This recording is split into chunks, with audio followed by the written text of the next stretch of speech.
Salut, je suis Enzo Colucci et tu écoutes la 5e et dernière saison de Phoenix, l'échec mention très bien, le podcast qui démystifie la peur de l'échec. Depuis janvier 2020, un mardi sur deux, je pars à la rencontre de personnes du quotidien pour qu'elles viennent témoigner d'un tournant de leur vie. J'essaie de traiter tous les sujets possibles.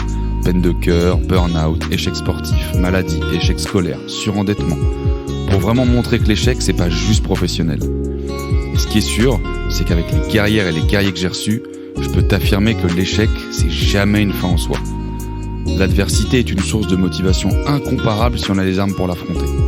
Alors ce que je te propose, c'est de trouver ces armes qui nous manquent à travers le partage d'expériences de personnes qui ont vu leur vie prendre un tournant inattendu, mais qui ont su en tirer le meilleur. J'espère que ça va te motiver. Hello et bienvenue sur Phoenix, l'échec mention très bien. Aujourd'hui, dernière saison et j'invite quelqu'un de taille, Catherine Testa. Hello Catherine. Salut, bonjour à toutes et à tous. Ça va bien ? Écoute, ça va. Meuf très binaire, il fait beau dehors, soleil, Catherine contente. Voilà. Parfait. Enzo content aussi. Soleil, Enzo content. Parfait. Catherine, est-ce que tu peux te présenter du coup pour toutes celles et ceux qui nous écoutent ? Alors bonjour à toutes et à tous, je m'appelle Catherine, je suis la fondatrice d'un projet qui s'appelle l'Optimisme, qui vise à mettre en avant des initiatives positives, que ce soit dans la vie de tous les jours, dans le quotidien de tous les jours ou dans le monde professionnel, tout simplement. Des gens qui, essaient de changer quelque chose. En parallèle, je suis auteure de plusieurs livres et je donne pas mal de conférences. Donc, c'est très difficile de se présenter quand on a pas mal de projets en parallèle. On a du mal à s'auto-définir, quoi. Je suis assez d'accord. Plus tu as de projets, plus tu te dis merde, c'est quoi le premier que je prends et que je cite et qui est le plus fort. Et tu peux citer du coup les livres. Tu m'as dit que tout à l'heure tu en avais écrit 3 du coup. Ouais. Alors j'en ai écrit 3. Le premier, c'est Oser l'optimisme. C'était vraiment les clés de l'optimisme, un livre assez simple en fait pour tous ceux qui partent d'assez loin, qui se disent là comment je fais. C'est vraiment un petit guide. Le deuxième, c'est un peu plus complexe. C'était Oser être soi même au travail. Pour tous ceux qui se questionnent en fait, est-ce que je suis à la bonne place dans le bon job ?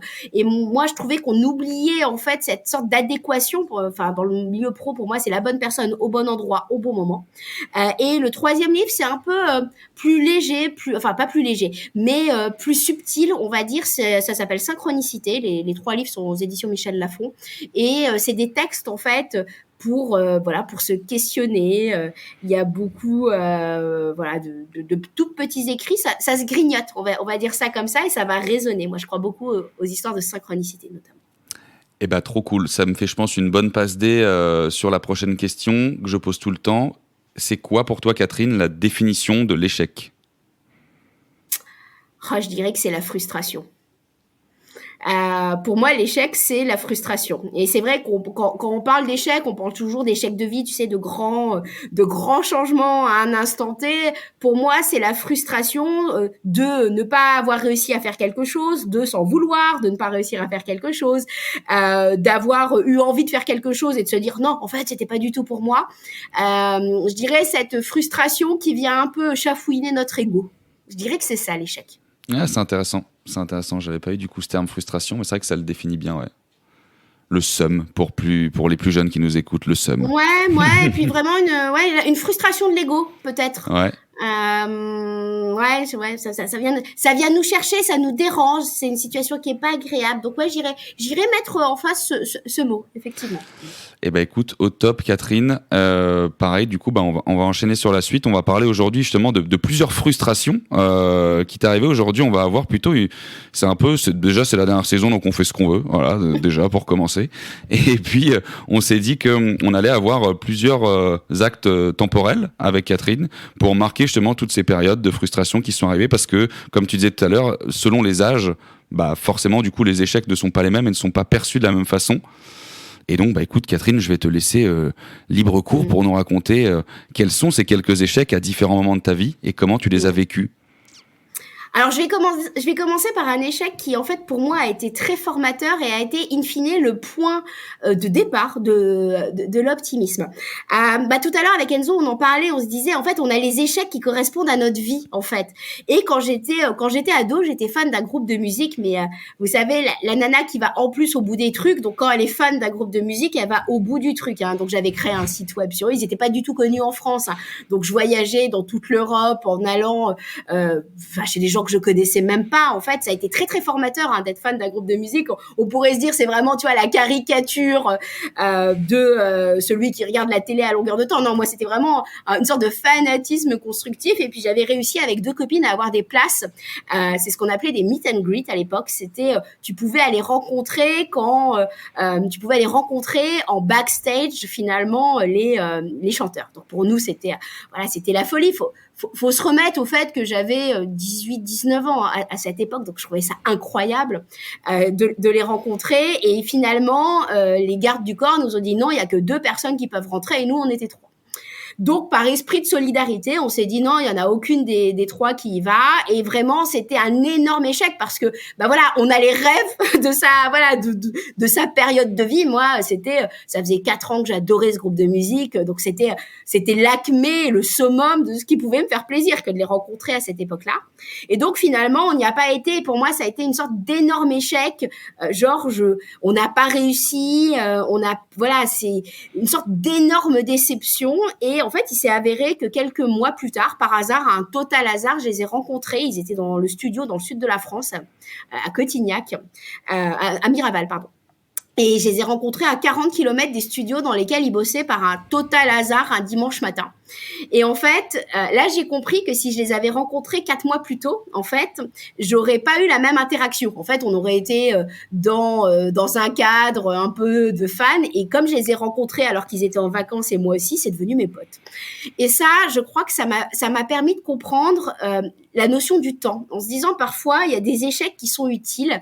Et en fait, quand quelque chose doit arriver, in fine, ça se concrétise d'une façon parfois un peu curieuse, mais ça m'a permis une sorte d'humilité face à la vie et peut-être d'humilité face à l'échec, d'acceptation de l'échec, même si, tu vois, comme je te disais tout à l'heure, mon ego en avait pris un coup, en fait, parce que j'avais dit à tout le monde, c'est bon, je vais les rencontrer. Donc, en plus, quand on a de l'échec, généralement, alors, il y a évidemment des sujets, que tu as évoqués, comme peut-être les divorces ou des échecs beaucoup plus violents. Mais moi, à l'époque, j'avais raconté à tout le monde que j'allais rencontrer mon groupe préféré. Ça m'avait, ça m'avait vraiment, vraiment heurté, en fait. J'avais pas été capable de le faire. Il avait fallu le dire à tout le monde. Donc, tu vois, t'en prends un petit coup. Ton ego en prend un petit coup. Et in fine, quelques mois après, c'est devenu mes potes. Donc, un truc absolument incroyable. Ça sent que c'était des rockstars aux yeux, comment ça s'appelle dans d'autres pays. Et là, je pense que ça m'a planté les graines finalement de l'optimisme, peut-être de la résilience aussi. Alors, c'était pas un mot qui était connu à l'époque, mais ça m'a permis de comprendre, d'avoir une autre approche du temps. En train de me dire, aujourd'hui ça marche pas, je suis déçue, mon ego parle, mais peut-être que dans quelques mois, en fait, je comprendrai pourquoi ceci est arrivé. Alors c'est une vision, j'imagine, de l'échec qui a été partagée sur ton podcast déjà quelques fois d'ailleurs, mais qui m'a permis une prise de recul par rapport au temps. Ouais, c'est très intéressant ce que tu dis parce que souvent quand on parle d'échecs, les gens s'imaginent toujours justement des catastrophes absolument ultimes et en réalité, ou alors ce que tu as vécu là, j'en ai parlé avec d'autres, notamment Caroline Mignot qui parle parfois de micro-échecs. En fait, il n'y a pas vraiment d'échelle, moi je trouve, dans l'échec parce qu'en fait c'est une perception qu'on a, c'est au niveau vraiment, c'est émotionnel et ce que tu apportes du coup là comme vision avec la notion d'âge aussi qui rentre là-dedans forcément, en fait c'est très logique. Tu parlais justement que ça a été un peu les premières graines de l'optimisme et de la résilience. C'est quoi pour toi justement, qui est un peu une spécialiste là-dessus, c'est quoi pour toi la résilience justement, Catherine ? C'est notre capacité à accepter ce qui arrive en se disant qu'on peut agir pour le futur. Ça serait ma vraie définition de la résilience. Cette notion il y a des choses en fait qu'on peut pas changer, tu vois. Pour reboucler un peu en arrière, moi je viens du domaine du développement durable, donc et je suis diplômée dans ce domaine-là, c'est-à-dire que je suis diplômée d'abord en physique-chimie, puis en management de l'environnement des collectivités et des entreprises. Donc à une époque où personne n'en parlait, ça c'était pas du tout à la mode, hein, faut quand même être clair. Et en fait, la résilience aurait pu, enfin, on pourrait se dire que c'est accepter les changements, d'aller un peu droit dans le mur. On pourrait se dire que c'est ça la résilience, en se disant voilà, de toute façon, ça va pas aller s'améliorer. Pour moi, la résilience, c'est accepter qu'en fait, il y ait in fine des transformations. Par contre, il y a quelque chose de volontaire, en fait. Il y a quelque chose de volontaire dans le fait de continuer à agir. Tout à l'heure, je donnais cet exemple avec ce fameux groupe de musique. Finalement, j'ai continué à voyager, tu vois, j'ai continué à agir, et c'est ça qui a permis un succès. Et pour moi, c'est ça la résilience. C'est une sorte d'acceptation de lâcher prise sur ce pourquoi je peux pas avoir de prise. Et par contre, de mettre des actions là où je peux en avoir. Mais une action, ça va être le simple fait de sourire à quelqu'un dans la rue, où je me dis, tu peux changer la vie de quelqu'un. En fait, le simple fait de dire bonjour à quelqu'un ou de lui sourire. Et voilà, il y a toujours résilience et action. Pour moi, c'est une sorte de bon binôme. La résilience face à la maladie, comme tu as pu interviewer aussi sur ton podcast, il y a une sorte d'action. Résilience, action, je trouve ça intéressant comme concept. Je ne sais pas si quelqu'un en a déjà parlé. Ouais, non, je suis vraiment d'accord avec toi, parce que du coup, souvent ce que je donne aussi dans les conférences ou dans les écoles où je vais, et pour moi c'est très lié, c'est le côté, il faut que je reste en mouvement en fait. Je peux pas rester statique en fait face à ça. C'est aussi ça la résilience, c'est de se dire, aussi infime que soient mes actions, il faut que je continue, parce que rester en boule, pleurer et attendre, ça a jamais amené quelque chose de bien nécessairement. C'est ça, un jour j'avais essayé de faire un diagramme sur LinkedIn, tu sais, j'avais mis l'optimisme, ça nous permet d'agir, et c'est le fait d'agir qui nous rend optimistes en fait. Parce c'est un trigger. Exactement, parce qu'on sait qu'on a prise sur quelque chose, et souvent quand tu sais, évidemment mon sujet c'est l'optimisme, souvent j'explique que le mot antinomique de optimisme, c'est pas pessimisme, c'est inaction in fine. Tu vois, parce que de l'optimisme, c'est le prérequis à toute action, et c'est la même chose quand tu vis un échec. Alors l'optimisme, il est toujours post-échec en réalité. Si on est très honnête avec nous-mêmes, et nos journées sont bardées d'échecs. Oui. La vie, c'est que des emmerdes, hein, si tu le prends dans un sens, hein, c'est clair. Bien sûr, et puis clairement, oui, Enzo, Catherine doivent travailler. Enzo, Catherine ne vivent pas à la mer en permanence. Tu vois, en fait, si on peut voir sa vie sous un prisme ou sous un autre prisme. Non, moi, je peux te dire que ma journée, déjà, elle a commencé. J'ai dû me réveiller, sortir de mon lit. tu vois. Et donc, soit tu te dis que c'est cool parce que tu vas mener une journée engagée avec des actions, soit tu te dis que c'est relou parce que t'as des cernes et qu'il te faudrait quand même un peu plus de sommeil. Donc, en fait, la réalité, c'est que l'échec, il est partout, tout le temps, mais tout autant que la réussite, elle est partout, tout le temps, parce que l'échec, c'est d'avoir dû me lever, mais la réussite, c'est d'avoir réussi à me lever. Voilà. Je suis entièrement d'accord. C'est le fait de voir le verre à moitié vide ou à moitié plein, quoi. C'est selon ta perception, encore une fois. Et toi, du coup, pour faire preuve justement d'optimisme, parce que en fait, on le sent, je pense que les gens du coup l'entendent, et moi du coup je le vois aussi. T'es hyper dynamique, hyper souriante, hyper solaire. Comment est-ce que tu fais pour justement garder en fait, est-ce que l'optimisme c'est quelque chose pour toi qui est inné, qu'on a tous en nous? Enfin, est-ce qu'il y en a qui en ont plus, et est-ce que justement ça peut se travailler au quotidien, l'optimisme, et si oui, comment?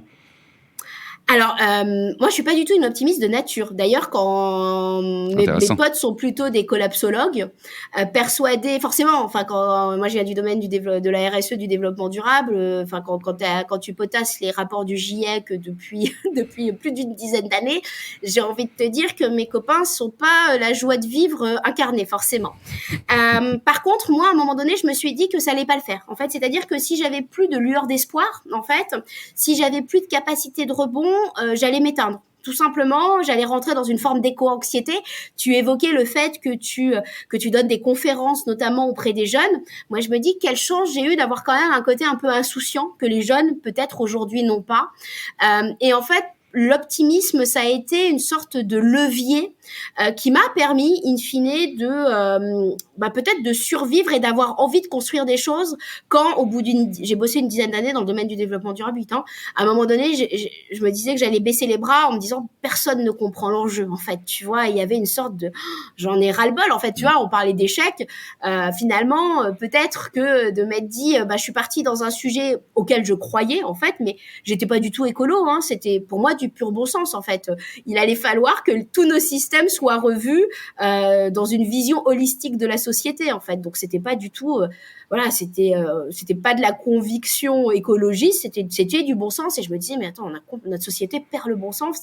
Donc j'ai déposé les armes, mais en déposant les armes sur la RSE et le développement durable, finalement je les ai prises pour parler d'optimisme, en me disant l'enjeu ça va être d'enthousiasmer, parce que sinon si on n'est que dans de la attention, c'est la fin du monde, t'es dans une situation de sidération, tu ne fais rien, tu n'avances pas. Donc l'optimisme pour moi était un levier. Tu m'as posé la question de comment je reste optimiste.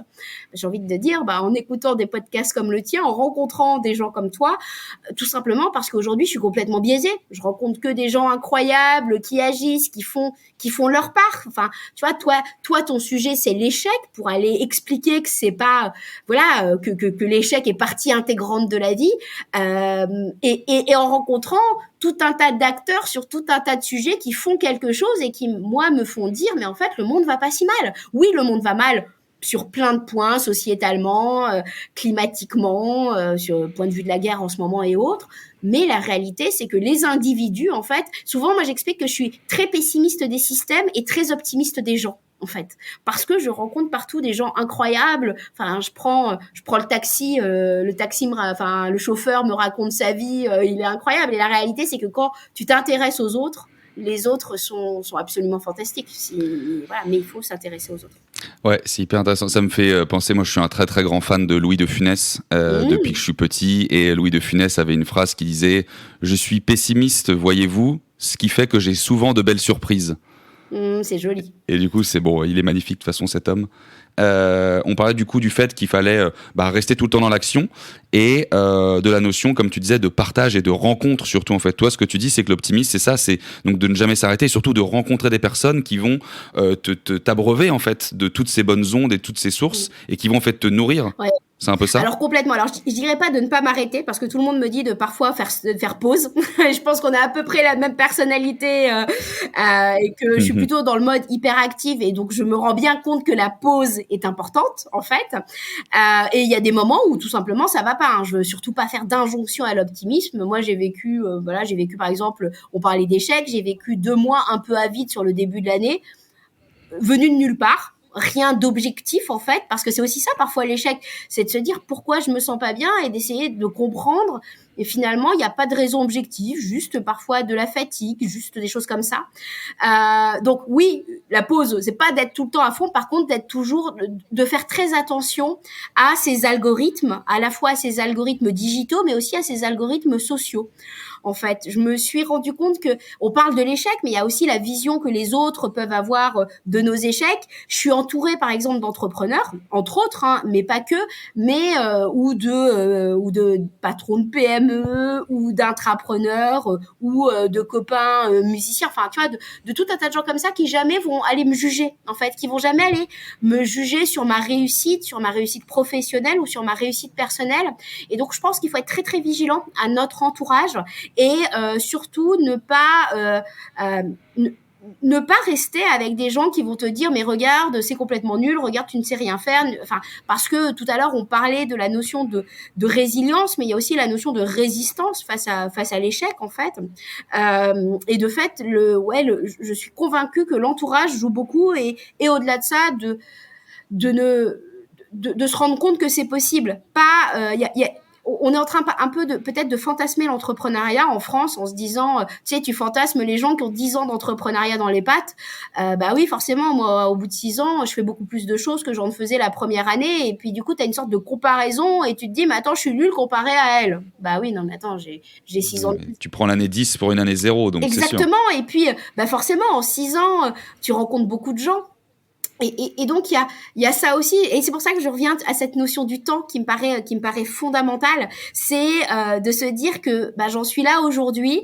Peut-être que je vis un échec, mais dans 5 ans, je me dirais peut-être que cet échec a été nécessaire. Et ça, c'est vraiment l'humilité face au temps.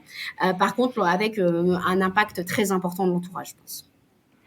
Ouais, je comprends. L'entourage, j'en parle pareil systématiquement dans toutes les confs que je donne, c'est primordial. Comment est-ce que toi, du coup, comment tu t'es construit justement cet entourage? Ça a été principalement du coup lié au travail justement. T'as encore gardé quand même beaucoup d'amis de justement quand t'étais jeune, année lycée, etc. Et est-ce que tu conseilles aussi, enfin moi c'est ce que je conseille beaucoup modestement en conférence, c'est de se dire toutes les ondes justement négatives que vous avez autour de vous, même si parfois c'est très dur parce que ça peut être des amis de longue date ou parfois de la famille, il faut pouvoir s'en couper, ou en tout cas peut-être réduire beaucoup les interactions, ce qui est très dur. C'est terrible parce que ça a un côté très culpabilisant, tu vois. Et c'est vrai que moi je suis plutôt très fidèle globalement, et j'ai des copains depuis la maternelle. Donc, tu vois, j'ai des copains de très, très, très longue date. Et quand je me suis finalement alignée avec moi-même, c'est-à-dire que du jour où j'ai lancé l'optimisme, je viens d'un milieu très scientifique. Donc, tu vois, enfin, tout le monde fallait faire S, mention maths. Je suis entourée d'ingénieurs très, très carrés. Et je me sentais un peu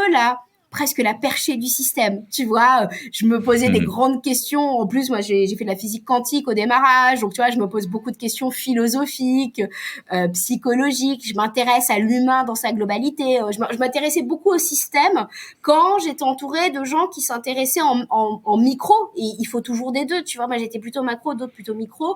Penser en arborescence versus pensée linéaire. Donc, je me sentais un peu différente. Et du jour où j'ai décidé de me lancer dans ce qui me plaisait, je me suis mise à rencontrer tout un tas de gens avec qui ça résonnait, et des gens que je connaissais pas, avec qui j'ai été capable de refaire le monde, où on s'apportait énormément parce qu'il n'y avait pas de faux semblants, parce que j'avais enlevé mon masque et autres. Et là, j'ai beaucoup culpabilisé parce que finalement, je me rendais compte que je préférais rencontrer presque des gens que je connaissais pas, qui sont finalement devenus mes amis avec le temps, quand j'allais à des soirées où je me sentais extérieure à ces dîners. Alors, je sais pas si tu l'as peut-être déjà évoqué dans un autre podcast, mais tu sais, cette sensation d'être là et de sortir un peu du décor en te demandant qu'est-ce que je fais là, sur des sujets qui, moi, n'étaient pas du tout sociétaux, et plutôt des sujets, on va dire, narrow-minded, tu sais, très... ce qu'on appelle en anglais, je sais pas comment on dit en français, mais des small talks, tu vois, des trucs où on va critiquer la voisine. Et je me disais, mais moi, c'est pas du tout ça. Et finalement, je sortais de ces dîners avec des niveaux d'énergie beaucoup plus bas que je n'y étais allée quand il y avait des gens que je connaissais pas, mais je le sentais, tu sais.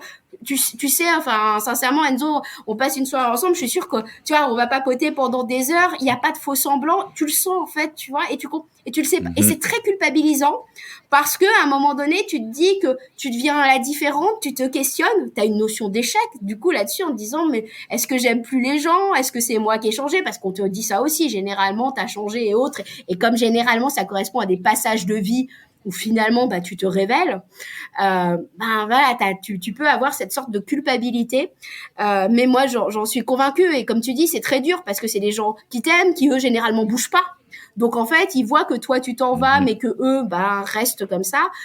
Et j'ai beaucoup, et surtout quand t'es dans des groupes de potes, tu vois. Mais par contre, il y a quelque chose qui est toujours resté, c'est ceux qui comptent, voilà, les vrais de vrais, j'ai presque envie de te dire. J'ai entendu hier quelqu'un qui disait, je crois que c'est Montaigne qui dit ça, qui était très copain avec la Boétie, qui disait, en fait, on ne peut avoir que un ami dans la vie. Parce que si cet ami, si t'en as plusieurs, va falloir que tu fasses un choix s'il te sollicite en même temps. Alors moi, c'est parce qu'ils étaient, je crois, fusionnels, Montaigne et la Boétie. Mais pour moi, c'est pas ça en fait. Pour moi, il y a les gens qui résonnent avec toi. Tu sais, tu te comprends en fait, et à la limite, peu importe si tu te vois toutes les semaines, tous les mois, tous les ans, tous les 10 ans. Tu vois, il y a quelque chose d'énergie. Je sais pas comment le dire autrement, mais et c'est ça en fait sur lesquels il faut qu'on capitalise, parce que moi je crois beaucoup à cette notion d'énergie, surtout quand tu vas pas bien en fait, et quand tu vis un échec, généralement je parlais, tu viens frustrer un peu ton ego, donc tu vas pas bien. Donc si en plus tu as des gens où à la fin de la soirée tu te dis mais de quoi j'ai parlé, est-ce que ça m'intéressait, est-ce que j'ai appris quelque chose, si en plus tu flingues tes soirées, le temps, j'en reviens encore à la notion du temps, c'est ce qu'on a de plus précieux. Ouais, j'allais te le dire, du coup, c'est totalement en rapport avec ce que tu dis, c'est que c'est le temps qui va faire le tri aussi, justement, un peu dans cet entourage-là. Alors, bien sûr, à un moment donné, il faut prendre des décisions. Moi, je trouve, je sais pas ce que tu en penses, le Covid, alors, il y a eu évidemment beaucoup de choses très négatives, mais il y a eu un truc positif, moi, dont je ressors, c'est ça a littéralement rétréci les cercles qu'on avait.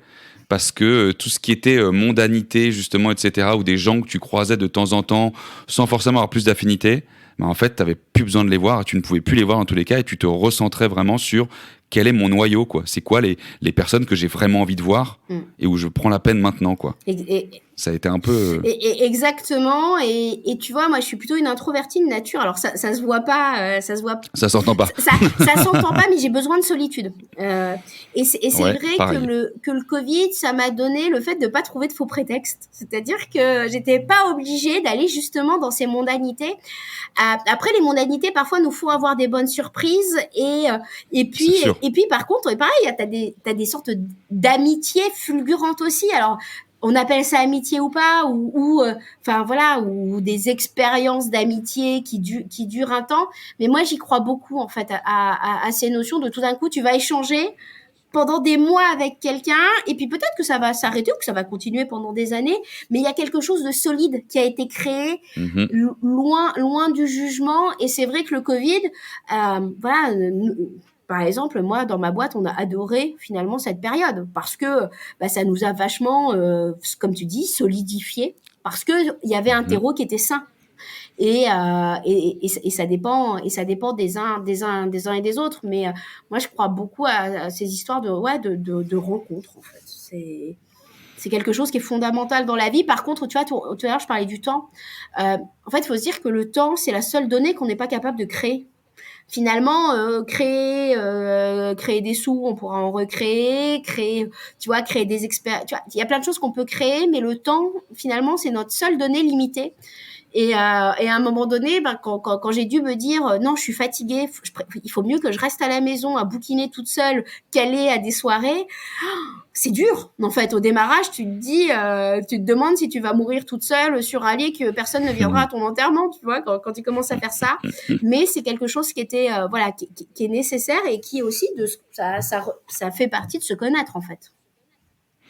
Ouais, ça me fait penser là, j'ai une question pour toi. Est-ce que justement, avec toutes ces belles rencontres que tu as fait tout au long du coup de ta vie, est-ce que justement il y en a, alors ça va être très très dur, je sais, elle est horrible cette question, est-ce qu'il y en a une vraiment, tu l'as vu venir de toute façon ma question, est-ce qu'il y en a une qui t'a vraiment marqué, ou en tout cas pareil, qui a symbolisé à un moment donné un changement, Ouais. ça a peut-être drastiquement boosté ta carrière derrière, Ouais. et comment ça s'est fait? Ouais. Alors, et c'est marrant parce que pour le coup, moi, sur tout le pan, j'ai rencontré des patrons des grandes multinationales, comme des artistes très connus.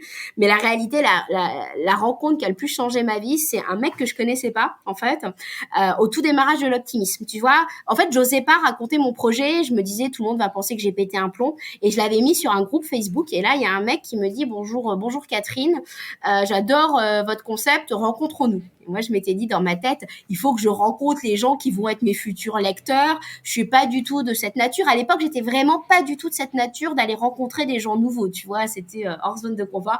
Je me dis, je vais le faire, ça va me donner un benchmark, tu vois, de qui va être mes futurs lecteurs. Et en fait, ce mec, il était, bon, je pense qu'il écoutera pas mon podcast, c'est devenu un super pote aujourd'hui, hein. Mais il arrive et là, il m'explique qu'il bosse dans une grande industrie, qu'il a vécu en Chine, en Inde, qu'il a toujours pensé que l'optimisme était le prérequis en fait à toute action. Et ça a été la première personne qui a compris mon projet, en fait. Et en fait, cette personne-là qui finalement m'avait proposé de me rencontrer, mais en plus il a forcé, hein, tu vois, c'était vraiment moi au démarrage j'avais laissé un peu de côté, puis il est revenu, puis il m'a dit bah tiens j'arrive, j'habite du côté des Batignolles, je suis du côté des Batignolles des Genoux, tu vois, il m'avait un peu prise au piège. Et en fait il m'a donné ce go, vas-y avance en fait. Et il a compris je pense qui j'étais, ce que je voulais faire, quand finalement mes potes ne comprenaient pas forcément, quand ma famille, tu vois, c'était pas la même chose, c'était un regard très extérieur. Et franchement, sans lui, je pense que j'en serais pas là aujourd'hui en fait. C'est hyper intéressant ce que tu dis. Et ça, pareil, on le dit souvent, c'est qu'à un moment donné, il faut aller chercher justement ces avis-là au-delà de son cercle, au-delà de ce qu'on connaît, parce que les gens qui nous connaissent par cœur, justement, vont avoir peut-être aussi un jugement, entre guillemets, une perception en tout cas un peu biaisée, parce qu'en fait, ils nous connaissent tellement qu'ils pensent vraiment nous connaître par cœur, et en fait, ils savent pas du tout dans quel état d'esprit t'es et ta vision à toi. Et parfois, ils se rendent pas compte, alors que bien sûr, c'est pas ce qu'ils veulent. Comme tu as dit tout à l'heure, c'est des gens qui sont aimants envers toi, mais ils vont avoir un effet inverse. Ils vont avoir un effet parfois castrateur, de peur que tu n'y arrives pas et donc ils te freinent, alors que en allant chercher loin. Et l'avantage aussi, c'est que quand tu sens que ça résonne avec quelqu'un, tu peux te permettre d'être la personne que tu as vraiment envie d'être. Que avec mes potes d'avant, avec mes potes que j'ai rencontrés sur tout mon cycle de vie avant, j'étais une version Kat, elle bosse dans le développement durable. Tu vois, c'était vraiment ça. Et c'était mon passé, en fait. Et quand il y a une notion de réinvention, en fait, et ben finalement, qu'il y ait des nouvelles personnes qui te connaissent que sur ce nouveau prisme est hyper intéressant. Après, il faut reboucler les deux pour pas devenir complètement, être complètement dissocié, avoir 10 personnalités. Mais clairement, ouais. Et tu vois, c'est une rencontre complètement anodine, parce que je pourrais te citer, parce qu'à un moment donné, tu vois, avec l'optimisme, j'ai fini par rencontrer les gens qu'un jour j'ai lus. Tu vois, c'est hyper bizarre. Les chanteurs que j'ai un jour écoutés. Donc, tu vois, tu pourrais dire que c'est ça qui est incroyable. Mais non, la réalité, c'est que ces gens-là, voilà, tu te dis, bon, c'est cool, mais il y a ceux qui changent vraiment ta vie sans même s'en rendre compte, en vrai. Tu vois, lui, il trouvait ça juste rigolo que quelqu'un ait envie de parler de ce qui va bien. Écoute, c'est pas mal. J'ai une dernière petite question, Catherine, pour qu'on boucle cette interview et qu'on passe après aux questions pour la mention. Qu'est-ce que tu pourrais donner si tu avais 2-3 conseils à donner à des gens justement qui vivent ces notions d'échec ou de micro-échec dans leur quotidien? Qu'est-ce que tu leur conseillerais du coup de faire en priorité? Alors déjà, de revoir la copie. C'est-à-dire que tu vois, je vais donner cette histoire de quand j'ai lancé l'optimisme, en fait, autant te dire, j'avais 0 bille dans les médias, plutôt introvertie. Ça faisait longtemps que j'avais pas vécu en France, en plus, parce que voilà, j'ai vécu dans différents pays, mais j'avais 0 réseau en France et 0 envie d'avoir un réseau en France, en plus, tu vois, je me rendais pas compte de ce que c'était. Et en fait, au lieu de dire que j'allais créer l'optimisme, j'ai dit que j'allais essayer de voir si en France, il y avait de la place pour parler d'optimisme. Et en fait, ça m'a permis de switcher en me disant, tu vois, cette simple différence de je vais devenir artiste ou je regarde si j'ai la capacité d'être artiste. En fait, ça permet de valider, en fait, de ne jamais avoir d'échec, parce que tu valides une hypothèse ou tu l'invalides.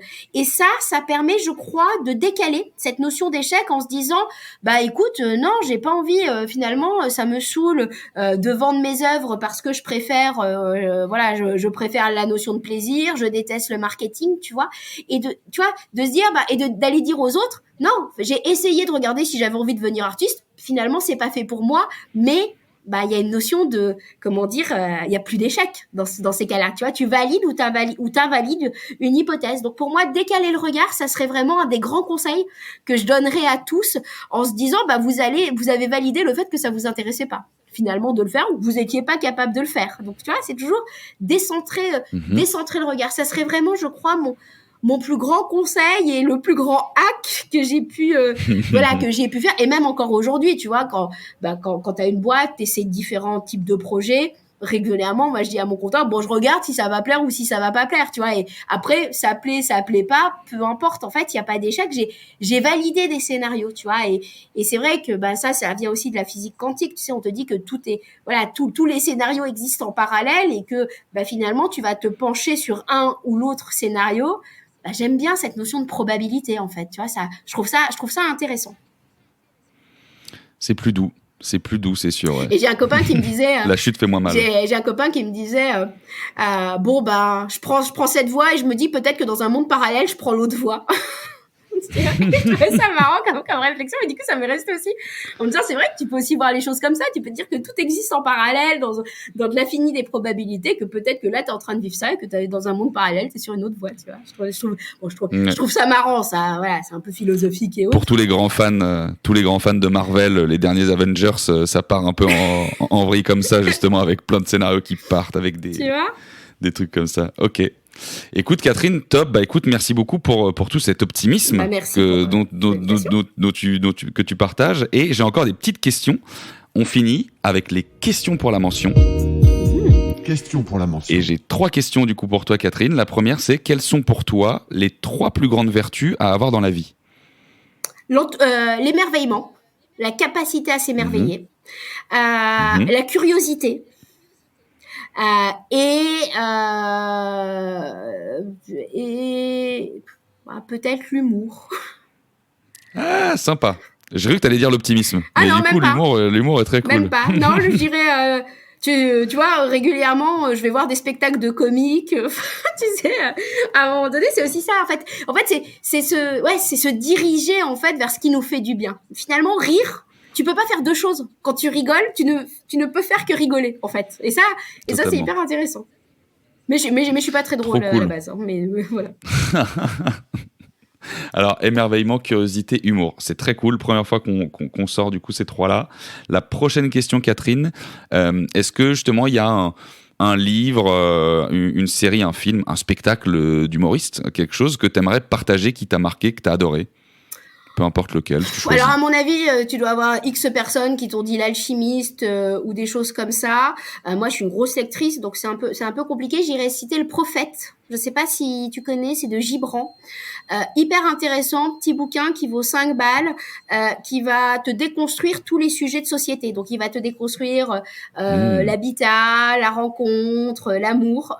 Hyper intéressant. C'est des petits textes qui font à chaque fois 1 page. Pour tous ceux qui aiment pas lire, je trouve ça très intéressant. Après, il y a tout un tas d'autres livres qui sont passionnant et qu'est-ce que Interstellar, j'aime bien en termes de film. Bon, pareil, hein, ça vient chercher la notion du temps et du parallèle.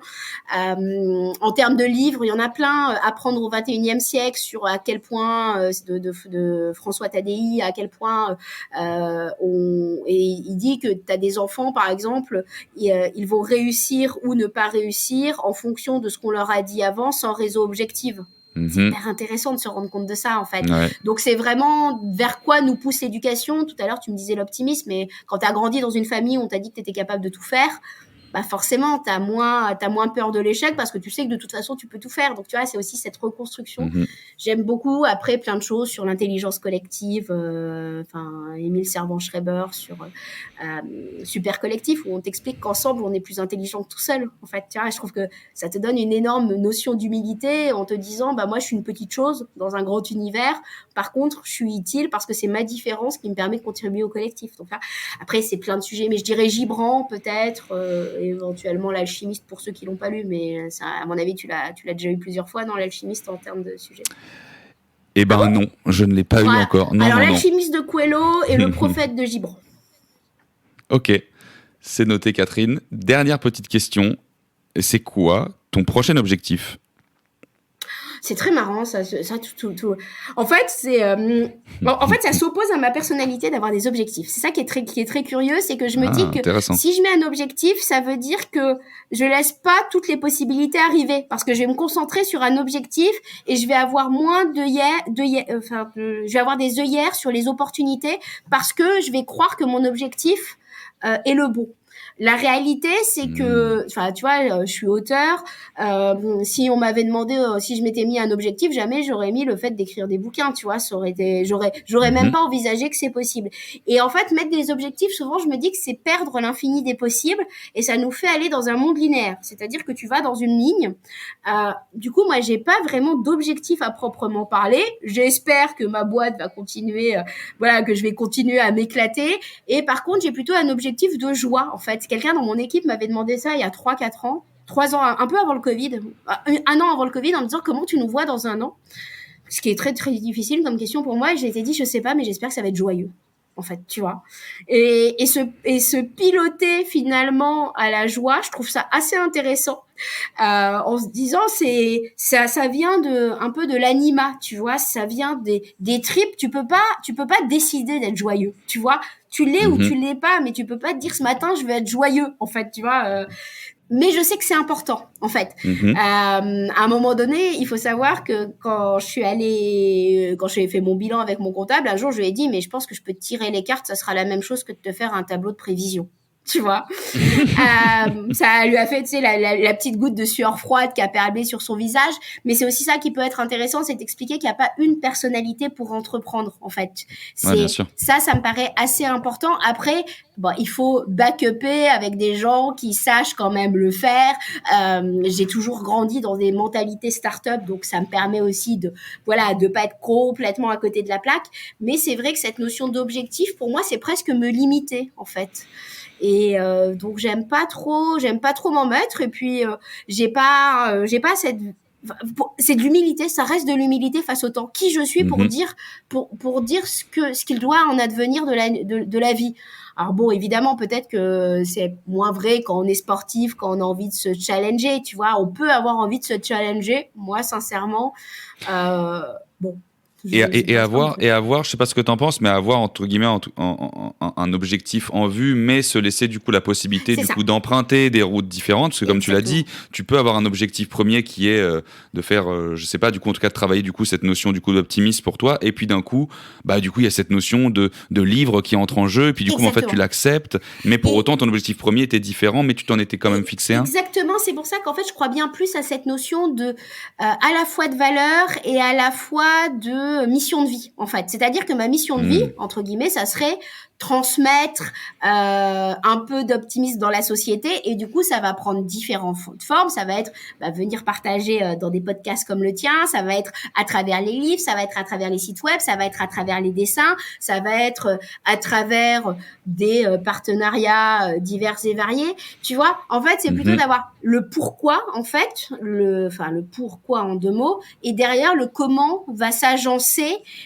et c'est pour ça que cette notion, je vais pas avoir un objectif que je vais piloter, je vais avoir une intention, et derrière après et c'est tout bête, mais d'avoir aussi l'intention, ça permet de prendre des décisions en se disant est-ce que ça répond, est-ce que c'est une fausse bonne idée, est-ce que ça vient flatter mon ego, mais en fait c'est pas ça qu'il faut que je fasse, tu vois. Et ça permet aussi de piloter toutes ces décisions par rapport à la fois à ses valeurs et par rapport à ses objectifs. Mais moi, l'objectif, presque envie de te dire, c'est de faire une révolution de la gentillesse à horizon 20 ans, tu vois. Donc je suis très à l'aise avec le temps et avec tous les déboires, avec tous les couacs qui peuvent surgir au fil du temps. Eh ben écoute, c'est hyper intéressant tout ça, Catherine. Il me reste un dernier petit truc à te demander, c'est le petit rituel de fin dans Phoenix l'échec mention très bien. C'est est-ce que tu peux nous résumer tout ce qu'on s'est dit depuis une grosse demi-heure maintenant, avec tous les couacs qu'on a eu malheureusement, mais nous résumer ça en une phrase, une grosse phrase, une grosse punchline de fin. L'échec n'existe pas. Voilà.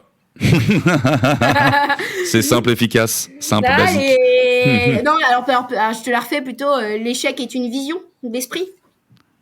C'est très beau aussi. Voilà. Très bien. L'échec est une vision de l'esprit. Eh ben écoute, merci infiniment Catherine pour ce temps, pour ces belles paroles, pour tout cet optimisme que tu partages. Du coup, je pense que ça va résonner chez plus d'un. Et je te souhaite tout le meilleur pour la suite. Du coup, pour pas tes objectifs du coup, mais pour continuer à être dans la joie. Exactement, c'est ça. Et avoir et ne pas perdre notre enthousiasme. Je pense que c'est la pire chose qui peut arriver à une humanité, c'est de perdre son enthousiasme. On valide fort. Merci beaucoup Catherine. Passe une très belle journée. Ciao ciao. Une fois n'est pas coutume, ça me fait super plaisir que tu aies écouté l'épisode. Merci beaucoup pour le soutien. Comme d'hab, si c'est pas déjà fait, tu peux me permettre de faire connaître le podcast avec 2 actions super importantes. La première, c'est de mettre une note et un avis sur Apple Podcast, comme tu sais. Et la deuxième, c'est d'en parler autour de toi, bien évidemment. Tu peux également t'abonner à la page Instagram Phoenix Podcast et me suivre aussi sur LinkedIn. Je réponds toujours aux messages avec grand plaisir, même si j'avoue que je suis pas toujours hyper actif. Enfin, j'interviens dans les écoles et les entreprises pour réapprendre la notion d'échec. En gros, plus vulgairement, je mets des coups de pied au cul, mais avec sourire et bienveillance. Donc n'hésite pas à me joindre si tu veux que je te mette aussi un shoot de motivation au bureau. Je te dis à très vite pour encore plus d'échecs et encore plus de kiff.